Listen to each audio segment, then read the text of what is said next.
மத்தியில் ஆட்சியில் உள்ள பிஜேபி அரசு பெரு நிறுவனங்களின் கட்டுப்பாட்டில்தான் உள்ளது என்று நாடாளுமன்ற உறுப்பினர் சு வெங்கடேசன் குற்றம் சாட்டியுள்ளார். டங்ஸ்டன் சுரங்க திட்டத்தை ரத்து செய்ய வலியுறுத்தி மதுரை மாவட்டம் முழுவதும் இந்திய ஜனநாயக வாலிபர் சங்கத்தினர் 3 நாள் விழிப்புணர்வு நடைபயணம் மேற்கொண்டு வந்தனர்.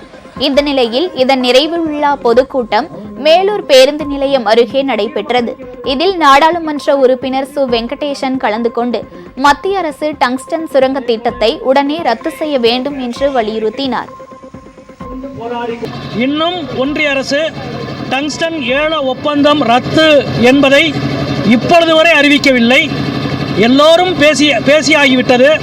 அமைச்சரை நேரிலும் போய் வலியுறுத்தி ஆகிவிட்டது. சட்டமன்றத்தில் ஏகமனதாக தீர்மானம் நிறைவேற்றப்பட்டுவிட்டது. ஆனாலும் ஒன்றிய அரசு ஏலத்தை ரத்து செய்ய மறுக்கிறது. அவ்வளவு எளிதாக அவர்கள் ரத்து செய்ய மாட்டார்கள் என்று நமக்கு தெரியும். ஏனென்றால் இந்தியாவில் பெரு முதலாளிகள் பெரு நிறுவனங்களுக்கு கட்டுப்பட்டு தான் இந்த நாட்டினுடைய ஒன்றிய அரசு செயல்படுகிறது என்பதற்கு பல உதாரணங்கள் இருக்கிறது. அதற்றின் இன்னொரு உதாரணமாக வேதாந்தா இருக்கிறது.